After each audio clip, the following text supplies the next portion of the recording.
Bismillahirrahmanirrahim. Assalamualaikum warahmatullahi wabarakatuh. Izin Ibu, izin teman-teman. Perkenalkan, nama saya Hardini Septiani dengan NIM 2024-04121 dari kelas C24 Farmasi. Jadi ini adalah saya. Hari ini saya akan mempresentasikan tentang sediaan suspensi dalam mata kuliah Teknologi Sediaan Liquid dan Semi-Solid. Adapun materi pertama yaitu 1. Definisi suspensi. Suspensi adalah sediaan cair yang mengandung partikel padat terdispersi dalam fase cair, di mana partikel padat tidak larut dalam medium dispersa. Sistem dispersi heterogen di mana fase terdispersi atau padat tidak larut dalam medium pendispersi atau cair. Ukuran partikelnya yaitu di atas lebih dari 0,5 nanometer atau dapat dilihat dengan mikroskop cahaya. Karakteristik umum suspensi yaitu yang pertama, tidak stabil secara termodinamika, terjadi sedimentasi karena gravitasi, memerlukan pengocokan sebelum digunakan, dan dapat memberikan pelepasan obat yang terkontrol. Jadi suspensi ini dengan karakteristik umumnya biasanya kayak harus ada yang karakteristik umumnya ini baru bisa dinyatakan dia kalau suspensi. Adapun materi kedua yaitu klasifikasi suspensi. Berdasarkan rute pemberiannya terbagi 4. Yang pertama, suspensi oral untuk pemberian melalui mulut. Suspensi antibiotik seperti antasidadoen seperti ini. Yang kedua, ada suspensi topikal untuk aplikasi pada kulit. Contoh suspensi anti jamur seperti Calamine lotion atau lotion Caladin untuk gatal-gatal. Yang kedua, suspensi injeksi untuk pemberian parenteral, yaitu cairan insulin suspensi yang digunakan yang ini Novarapid. Kegunaannya itu untuk mengontrol kadar gula darah pada pasien. Yang keempat yaitu suspensi oftalmik atau pemberian pada mata atau tetes mata. Contohnya tobramycin dexamethasone, yaitu termasuk dalam suspensi oftalmik. Seperti ini kemasannya. Nah, berdasarkan ukuran partikel, suspensi kasar itu di atas 10 nanometer, sedangkan suspensi halus itu 0,5 sampai 10 nanometer. Koloid itu di atas 0,5 nanometer. Materi berikutnya adalah keuntungan dan kerugian suspensi.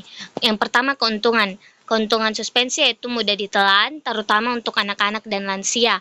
Onset aksi lebih cepat dibanding tablet, dapat menutupi rasa pahit obat, dosis dapat disesuaikan, memberikan pelepasan obat yang diperpanjang, stabilitas kimia lebih baik untuk obat yang tidak stabil dalam larutan.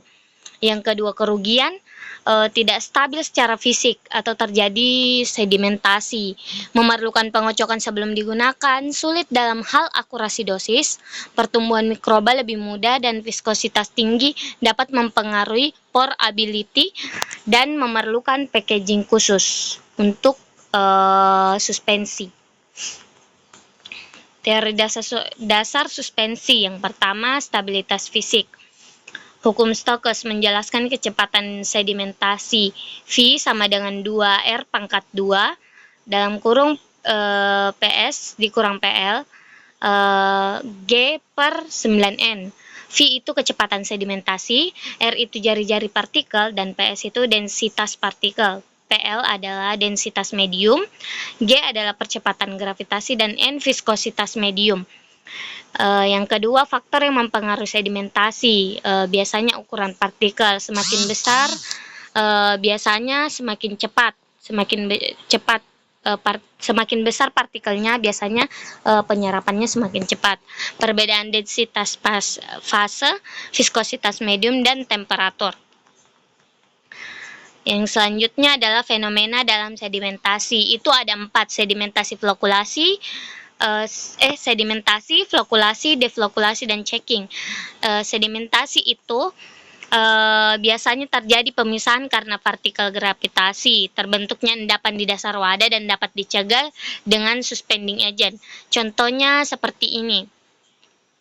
Ini setelah VO, setelah dikocok, biasa kita diamkan, terjadi sedimentasi pada dasar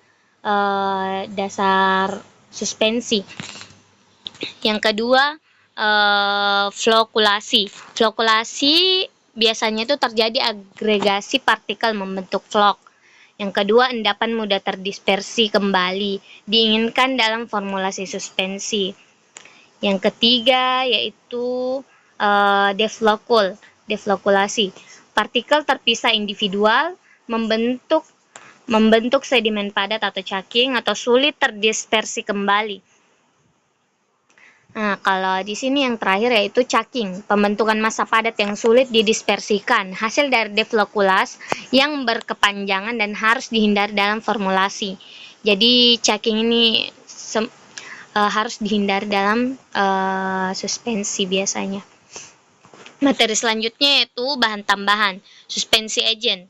Fungsinya untuk meningkatkan viskositas atau mencegah sedimentasi. Natural atau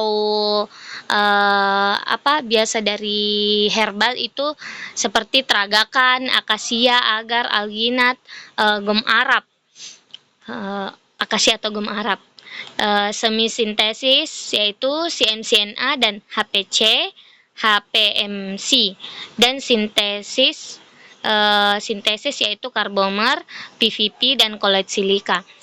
Yang kedua yaitu wetting agent, fungsinya menurunkan tegangan permukaan, membantu pembasahan atau polyborbate 80 SLS, polosamer. Floculating agent, fungsinya itu mengontrol flokulasi partikel, yaitu seperti elektrolit dalam NaCl atau KCl surfaktan. Preservatif yaitu fungsinya untuk mencegah pertumbuhan mikroba seperti metilparaben, propilparaben, benzalkonium klorida. Bahan tambahan lainnya seperti pemanis dan perasa untuk sebagai rasa manis, buffer untuk mempertahankan pH atau fungsinya untuk mempertahankan pH, pewarna untuk mempercantik tampilan atau menambah keestetikan dalam suspensi, dan anti-foaming agent untuk mencegah pembentukan busa yang berlebihan. Materi selanjutnya yaitu formulasi suspensi. Tahapan formulasi ada 3, yaitu yang pertama preformulasi, karakterisasi bahan aktif, studi kompatibilitas, penentuan pH optimal. Yang kedua pemilihan eksipien, suspending agent sesuai kebutuhan, wetting agent untuk hidrofobik API, dan preservatif sistem yang efektif. Yang ketiga, optimasi formula. Yang pertama, konsentrasi suspending agent, yang kedua rasio flokular agent, dan yang ketiga pH dan kekuatan ionik. Pertimbangan khusus yaitu yang pertama sifat fisikokimia bahan aktif, yang kedua kompatibilitas antar eksipien, yang keempat stabilitas mikrobiologi, dan yang kelima palatabilitas untuk oral, suspensi untuk oral. Metode pembuatannya itu ada 3. Yang pertama metode dispersi. Metode dispersi bahan aktif didispersikan langsung dalam vehicle, cocok untuk bahan yang mudah dibasahi. Tahapannya seperti pembasahan, dispersi, dan homogenitas. Itu adalah tahapan dispersi. Adapun yang kedua yaitu metode presipitasi. API dilarutkan kemudian dipresipitasi, menghasilkan partikel ukuran seragam, kontrol pH-nya dan temperatur penting. Adapun yang ketiga metode penggarusan, pengecilan ukuran dengan grinding atau penggarusan dapat menggunakan koloid atau mil atau homogenizer, cocok untuk bahan kristal keras. Evaluasi suspensi ada banyak. Yang pertama yaitu uji organoleptik. Uji organoleptik seperti warna, bau, rasa, dan konsisten seperti materi yang di atas. Yang kedua, uji pH, biasa menggunakan pH meter, pH rentan yang ditetapkan dan mempengaruhi stabilitas fisik dan kimia. Yang ketiga, uji viskositas, biasanya menggunakan viskometer Brockfield, menentukan profilitas biasanya 50-200 cp untuk suspensi oral. Nah, uji volume seperti ini, FU atau per FO. F sama dengan rasio sedimentasi, FU sama dengan volume sedimen, sedangkan FO atau VO adalah volume awal suspensi. Uji redispertibilitas, biasanya kemudahan untuk mudah dikocok, jumlah kocokan yang diperlukan, tidak boleh terjadi caking. Materi selanjutnya masih pada evaluasi suspensi, yaitu uji ukuran partikel, biasanya di mikroskopik optik, laser diffraction, dynamic light scattering, dan rentan yang disarankan adalah 0,5 sampai 5 nanometer. Sedangkan uji stabilitas dan accelerated stability 40 derajat Celcius kurang lebih 2 derajat Celcius. Long term, freeze-thaw, dan parameter lainnya. Adapun yang terakhir adalah uji mikrobiologi, yaitu total viable count, uji efektivitas, dan preservative absence of pathogenic bacteria. Materi selanjutnya yaitu masalah dalam suspensi. Masalah dalam suspensi terdapat 3, yaitu checking atau hard settling, penyebabnya konsentrasi elektrolit tinggi, partikel terlalu halus, dan sistem deflocula. Solusinya yaitu optimasi flocculating agent, kontrol ukuran partikel tambahan, dan struktural vehicle. Yang kedua, masalah yang kedua adalah crystal growth. Penyebabnya karena temperaturnya terlalu tinggi, fluktuasi suhu, dan kelarutan parsial. Solusinya yaitu kontrol temperatur penyimpanan, tambahkan crystal growth inhibitor, dan optimasi pH. Adapun masalah yang ketiga yaitu creaming. Densitas partikelnya di bawah medium, di bawah yang sudah ditentukan, medium yang sudah ditentukan. Yang kedua, ukuran partikel besar. Solusinya yaitu tingkatkan viskositas dan perkecil ukuran partikel.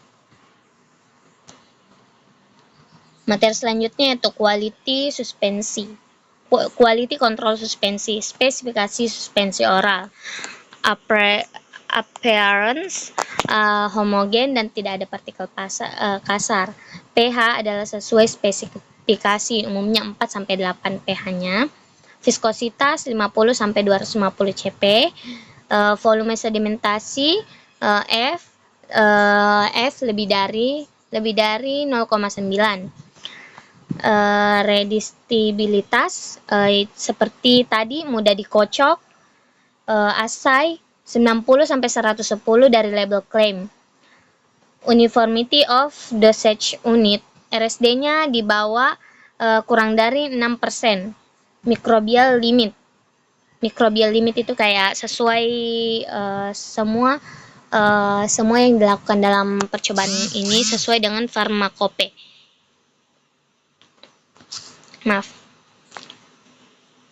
Adapun in process control seperti ukuran partikel selama grinding atau selama penggerusan, pH selama proses, viskositas setelah penambahan gelling agent, dan homogenitas campuran.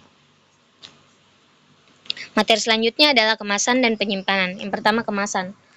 Kemasan pada suspensi itu yang pertama botol plastik seperti HDPE atau PP untuk oral, botol kaca atau amber glass untuk light sensitif. Yang ketiga adalah saset untuk single dose. Yang keempat adalah multidose vial untuk injeksi. Pertimbangan kemasan Adapun tentang kompatibilitas dengan formula, kemudahan penggunaan, proteksi dari leak atau moisturize, chill resistant atau closure. Penyimpanan pada kemasan suspensi biasanya 5-30 derajat kecuali dinyatakan lain. Hindari pembekuan, terlindung dari cahaya atau paparan sinar matahari, kocok sebelum digunakan atau dikonsumsi, dan simpan dalam wadah tertutup. Nah, yang berikutnya adalah formulasi suspensi. Contoh formulasi suspensi paracetamol 120 mg per 5 ml dalam botol 100 ml. Adapun paracetamol fungsinya sebagai zat aktif seperti yang tertera di sini: paracetamol, CMCNA, gliserin, sorbitol 70, natrium benzoat, esen stroberi pewarna merah, dan aqua destilla. Nah, perhitungan bahannya seperti berikut.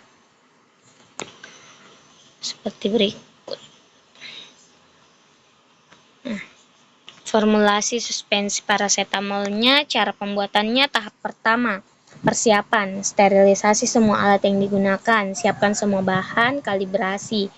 Tahap kedua dengan beberapa langkah, dengan 5 langkah, yaitu 1, panaskan aqua, taburkan CMCNA sebanyak yang sudah ditentukan, aduk hingga mucilago, dinginkan hingga suhu kamar. Langkah keduanya, campurkan paracetamol dan gliserin di dalam mortir, gerus terbentuk pasta, dan tambahkan mucilago CMCNA sedikit demi sedikit sambil digerus. Gerus hingga homogen. Langkah ketiga, larutkan natrium benzoat 0,1 dalam 10 ml aqua destilata hangat. Berarti aquanya tadi sudah dipanaskan dan dalam keadaan hangat dituangkan di langkah ketiga. Yang kedua adalah tambahkan larutan pengawet dalam campuran suspensi, tambahkan sorbitol 20 ml dan aduk rata, tambahkan esen stroberi 0,2, tambahkan pewarna 2 tetes dan aduk hingga merata. Penyempurnaan volume, pindahkan suspensi ke dalam gelas ukur, bilas mortir dengan sisa aqua, tambahkan aqua destilata hingga volume atau batas yang sudah ditentukan pada botol. Biasanya kita lakukan kalibrasi botol sebelumnya. Aduk rata dengan batang pengaduk. Yang keempat adalah langkah pengemasan. Pindahkan suspensi ke dalam botol atau ember steril, tutup rapat dan beri etiket. Homogenkan dengan cara dikocok. Ya, jadi kesimpulan dari materi tadi yaitu suspensi adalah sistem dispersi heterogen yang tidak stabil secara termodinamika. Formulasi memerlukan keseimbangan antara stabilitas fisik dan performance. Yang ketiga, pemilihan suspending agent adalah kunci keberhasilan formulasi. Evaluasi komprehensif diperlukan untuk memastikan kualitas produk. Regulasi ketat untuk mengatur kualitas dan keamanan suspensi farmasi. Tantangan dalam percobaan ini adalah kita harus mencegah checking atau crystal growth dan crystal growth, optimasi rheology untuk kemudahan penggunaan, stabilitas jangka panjang, dan palatabilitas untuk pediatric formulation. Oke, cukup sekian materi dari saya, kurang lebihnya mohon dimaafkan. Mohon dimaafkan. Wassalamualaikum warahmatullahi wabarakatuh. Terima kasih kepada Ibu dan teman-teman yang sudah menyimak materi saya. Sekian, wassalamualaikum.